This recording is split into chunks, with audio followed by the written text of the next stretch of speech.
आखिरकार झारखंड की हेमंत सोरेन सरकार को जन आंदोलनों के आगे झुकना पड़ा और ये आज की परंपरा नहीं है बल्कि सदियों से ज़माने से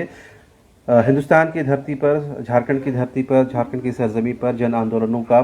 उदय होता रहा है। और जिस तरह से भोजपुरी, मगही, अंगिका और मैथिल के विरोध में जिस तरह से एक माहौल और एक फिज़ा बनी, और जिसके बाद इस बीच जेसीसी की ओर से एक नोटिफिकेशन निकाला गया जिसमें यह बताया गया कि जो क्षेत्रीय भाषा की सूची है, यानी कि जो रीजनल लैंग्वेज है, उसमें भोजपुरी और मगही को भी शामिल किया गया। खास करके बोकारो और धनबाद के ज़िले में इसे शामिल किया गया, जिसके बाद विरोध प्रदर्शन का जो सिलसिला था वो थमने का नाम नहीं ले रहा था। और आपको पता है कि इसकी आंच झारखंड की राजधानी रांची तक भी पहुंच गई थी। विभिन्न आदिवासी संगठन की बात करें या मूलवासी संगठन की बात करें, तमाम लोग झारखंड की हेमंत सोरेन सरकार को इस बात पर आलोचना कर रहे थे कि जो सरकार कहती है कि हम जल जंगल जमीन की पार्टी हैं, आंदोलन की उपज वाली पार्टी हैं,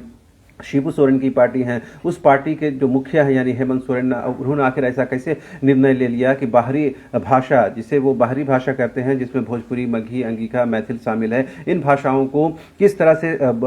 जो क्षेत्रीय भाषाओं की सूची में शामिल किया गया, खासकर 2 जिलों में यानी धनबाद और बोकारो में। यही वजह है कि इसका जो पुरजोर विरोध हुआ वो तो धनबाद और बोकारो के जिले में ही हुआ, हालांकि उसकी आंच झारखंड की राजधानी रांची तक भी पहुंच गई। अब से थोड़ी देर पहले जब ये नोटिफिकेशन आया, उससे पहले आपको याद होगा कि झारखंड के जो प्रदेश अध्यक्ष हैं राजेश ठाकुर, और जो झामुमो की जो विधायक है सविता महतो, पूर्व विधायक गोमिया के जो हैं योगेंद्र प्रसाद, इन तमाम लोगों ने जाकर मुख्यमंत्री से मुलाकात की और उन्होंने बताया कि किस तरह से इन 2 जिलों में, और उसकी आंच कहीं ना कहीं पूरे प्रदेश में पड़ती जा रही है, लिहाजा इसे हटाया जाना चाहिए। आज उस मुलाकात के करीबन मुझे लगता है कि 2 से 3 घंटे हुए होंगे और तुरंत ये नोटिफिकेशन कार्मिक प्रशासनिक सुधार विभाग की ओर से जारी कर दिया गया। और सबसे अहम और खास बात यह है कि ये विभाग खुद मुख्यमंत्री हेमंत सोरेन के पास है। ऐसे में समझा जा सकता है कि सरकार के ऊपर कहीं ना कहीं दबाव था, उन पर कहीं ना कहीं प्रेशर था, जिसकी वजह से सरकार को बाध्य होकर ये काम करना पड़ा है। अब देखने वाली बात यह होगी क्या इस आंदोलन, इस नोटिफिकेशन के बाद क्या जो आंदोलन है वो थम जाएगा, वो क्या रुक जाएगा, ये अभी देखना दिलचस्प होगा। लेकिन जिस तरह से तमाम जो मूलवासी संगठन हो, आदिवासी संगठन इस बात की हिमायत करते रहे हैं कि झारखंड जिनके नाम पर निर्माण हुआ, झारखंड जिसके लिए बना, सबसे पहले हक है, जो अधिकार है, जो उस पर राइट है, वो झारखंड के मूलवासियों का है, यहाँ के आदिवासियों का है। लिहाजा अगर उससे कुछ बचता है उसके बाद ही जो बाहर से लोग आए हैं, बाहर से मुराद उन लोगों का ये है सबसे पहले झारखंड के लोगों का अधिकार होना चाहिए। उसी तरह न सिर्फ रोजगार के मामले में बल्कि भाषा और संस्कृति, यहाँ की तहजीब और तमद्दुन के मामले में भी झारखंड के लोगों को मौका मिलना चाहिए। यही वजह है कि जब ये विवाद शुरू हुआ तो इसके जो अलंबरदार थे खुद झारखंड सरकार के जो शिक्षा मंत्री हैं, झामुमो के कद्दावर नेता हैं जिसे टाइगर के नाम से भी जाना जाता है, मेरी मुराद झारखंड के शिक्षा मंत्री जगन्नाथ महतो से है। उन्होंने कहा कि हम किसी भी सूरत में इन 2 भाषाओं को अपने जिले, चूंकि डुमरी भी उनका विधानसभा क्षेत्र है, उसी से उनका काम धाम चलता है, और यूं कहें कि उनके जो वोटर्स हैं, वोट बैंक है, वो उन्हीं क्षेत्रों में है। लिहाजा वो कहीं ना कहीं ये बाध्य हुए और उसके बाद ये आंदोलन को उन्होंने कहीं ना इनकरेज करने की कोशिश की। हालांकि कई आंदोलनों में हम लोगों ने देखा, खुद शिक्षा मंत्री जगन्नाथ महतो का पुतला दहन किया गया। जब पिछले दिनों आदिवासी सेना ने झारखंड की राजधानी की हृदय स्थली यानी कि अल्बर्ट एक्का चौक में मुख्यमंत्री हेमंत सोरेन का पुतला दहन किया, उस दौरान खुद जगन्नाथ महतो को भी पुतला दहन किया गया। इससे समझा जा सकता है कि किस तरह से जगन्नाथ महतो पर दबाव था, पूरे कैबिनेट पर किस तरह दबाव था, और एक के बाद एक जिस तरह से तमाम जो संगठन है, आदिवासी संगठन हो, मूलवासी संगठन हो, एक के बाद जब एक मुख्यमंत्री हेमंत सोरेन का पुतला दहन कर रहे थे, तमाम कैबिनेट मंत्रियों का पुतला दहन कर रहे थे, यहाँ तक कि तमाम जो सरकारी आवास है उनकी घेरेबंदी शुरू कर दी गई थी। उसके बाद कहीं ना कहीं सरकार को यह बाध्य होना पड़ा है और इन 2 जिलों से यानी कि धनबाद और बोकारो से भोजपुरी और मगही को हटाया गया है। लेकिन अभी भी क्षेत्रीय भाषाओं की सूची में उर्दू अभी भी शामिल है। तमाम जिलों में उर्दू को कॉमन रखा गया है। उर्दू को लेकर इस तरह के आंदोलन भी नहीं चल रहे थे, क्योंकि जो फोकस तो आंदोलन का था वो भोजपुरी मगही को लेकर ही था। लिहाजा उर्दू पर कोई डिसीजन नहीं हुआ और उस तरह की कोई मांग बड़े पैमाने पर नहीं आई कि इसे भी जो क्षेत्रीय भाषाओं की सूची से हटाया जाए। लेकिन कई भाजपा के नेता हैं या कई विपक्ष के नेता इस बात की वकालत करते हैं कि उर्दू को भी क्षेत्रीय भाषाओं की सूची में से हटाया जाना चाहिए, क्योंकि ये भी भाषा जो है न सिर्फ क्षेत्रीय भाषा है बल्कि इंटरनेशनली ये कहीं भी बोला जाता है, समझा जाता है। लेकिन अब देखने वाली बात ये होगी कि इस सरकार के इस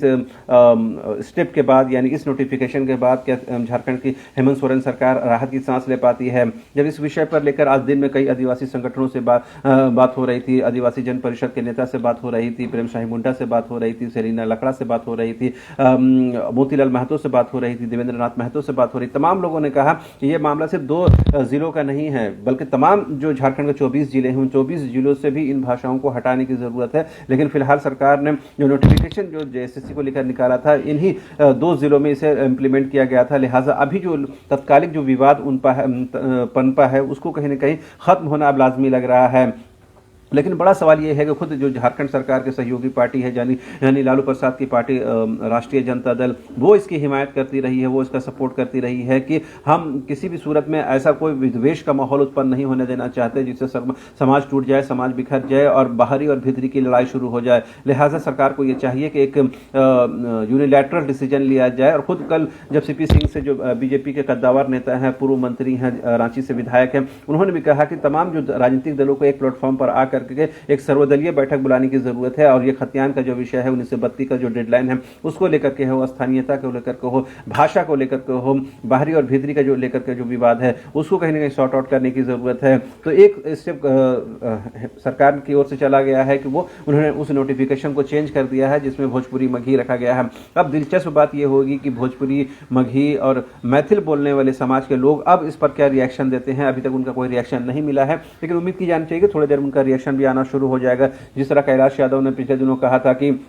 अगर भोजपुरी और मगही के साथ इस तरह भेदभाव होगा तो हमें झारखंड के अंदर ही सेपरेट स्टेट का दर्जा दिया जाए, तो इस बात के भी आरोप कहें या फिर क्रिया प्रतिक्रिया चल रही है। लेकिन सरकार ने इस बीच जो बड़ा डिसीजन लिया है वो इन 2 जिलों से भोजपुरी और मगही को हटा दिया है। कहीं ना कहीं उन आंदोलनकारियों के लिए एक बड़ी जीत है, खासकर जयराम महतो हो या और दूसरे जो नेता हैं इस आंदोलन को लेकर के कहीं ना कहीं आगे बढ़ रहे हैं। पिछले दिनों जो पूर्व विधायक हैं और झारखंड के आंदोलनकारी हैं,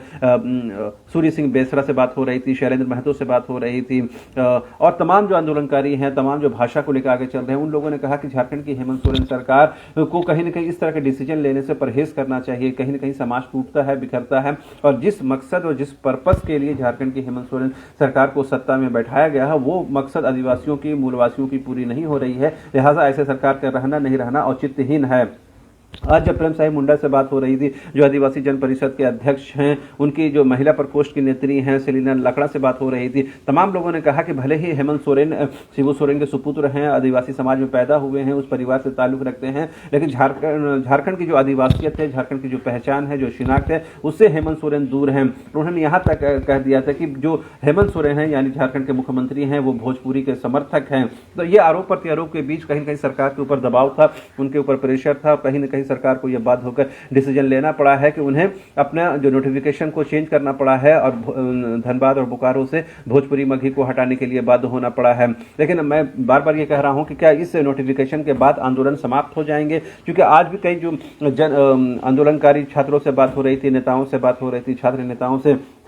विचार विमर्श हो रहा था, उन तमाम लोगों ने कहा कि ये जो भाषा का विवाद है सिर्फ भोजपुरी और मगही का विवाद नहीं है, या फिर धनबाद और बोकारो तक ये सीमित नहीं है, बल्कि तमाम जिलों से जो झारखंड के बोलने वाली भाषाओं को प्राथमिकता मिलनी चाहिए, प्रायोरिटीज मिलनी चाहिए। आपको पता है कि खुद जो ट्राइबल लैंग्वेज है या फिर जो रीजनल लैंग्वेज है उसके बीच भी कहीं ना कहीं टसन चल रहा है। पिछले दिनों आपने देखा होगा कि खोरठा को लेकर के और नागपुरी के सिलेबस को बदलने को लेकर किस तरह से वाद विवाद हुआ और वो मामला कार्मिक से होते हुए जेएसएससी तक गया, वो अलग एक विषय है। लेकिन भाषा को लेकर झारखंड में और खासकर राजधानी रांची में जिस तरह हलचल बढ़ी है, उसकी धमक और उसकी आंच कहीं न कहीं हेमंत सोरेन के ऑफिस तक भी पहुंची है। यही वजह है कि सरकार को ये कहीं न कहीं इनपुट्स मिले होंगे कि अब ये वक्त आ गया कि इस नोटिफिकेशन को बदला जाए, नहीं तो जो मामला है, जो स्थिति है वो बद से बदतर हो सकती है। लेकिन अब देखने वाली बात यह होगी कि भोजपुरी समाज के लोग, मगही समाज के लोग और मैथिल समाज के लोग इस पर क्या रिएक्शन देते हैं। पता होगा कि पलामू परमंडल ज्यादातर जो जिले हैं वो इन भाषा भाषी लोगों से भरे पड़े हैं, और वहाँ जो जनाधार है, खास करके राजद ये मानती है कि उनका वोट बैंक है वो इन्हीं जिलों में सीमित है। लिहाजा कहीं कहीं अब राजद का भी रिएक्शन देखने वाली बात होगी कि राजद क्या सोचती है। कल जिस तरह से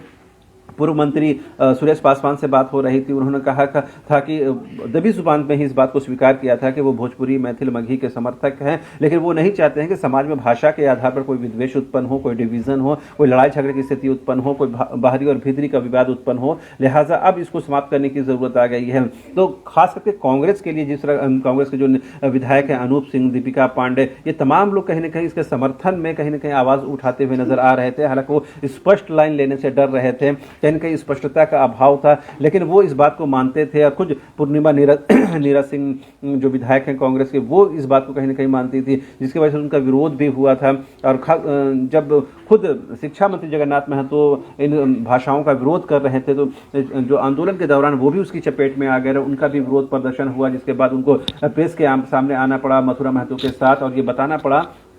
कि वो जो लोग हैं वो प्योर भोजपुरी विरोधी हैं और प्योर झारखंडी हैं। ये स्पष्टता का भाव उनको दिखाना पड़ा, तब जाकर के कहीं न कहीं एक मैसेज गया कि जो जगन्नाथ महतो हैं, ये जो कैबिनेट मंत्री हैं झामुमो कोटे के, वो इन भाषाओं के विरोधी हैं और 1932 के खतियान के हिमायती हैं। तो सरकार को कहीं न कहीं अपने ऐसे लोगों को सामने लाना पड़ रहा है जो इसकी चपेट में आ सकते हैं, लिहाजा सरकार भी कहीं न कहीं अब कंफर्ट की स्थिति में जरूर होगी इस नोटिफिकेशन के वापस लेने के बाद। लेकिन कल ये मामला किस रूप में लेगा, किस तरह से परिवर्तन होगा, वो देखने वाली बात होगी। लेकिन अभी की और इस वक्त की सबसे बड़ी खबर झारखंड के लिहाज से यह है कि बोकारो और धनबाद से भोजपुरी मगही को हटा दिया गया है। नए नोटिफिकेशन कार्मिक प्रशासनिक सुधार विभाग ने लाया है। इसके बाद कहीं न कहीं आंदोलन की रूपरेखा क्या होगी वो देखने वाली बात होगी, और साथ ही जो भोजपुरी समाज के लोग हैं वो इस मामले को लेकर किस तरह रिएक्ट करते हैं वो भी देखने की वाली बात होगी। तो न्यूज़ बाइस्कोप की नज़र तमाम खबरों पर रहेगी और इसकी तमाम अपडेट से आपको रूबरू कराएंगे। फिलहाल मुझे दीजिए इजाज़त, नमस्कार।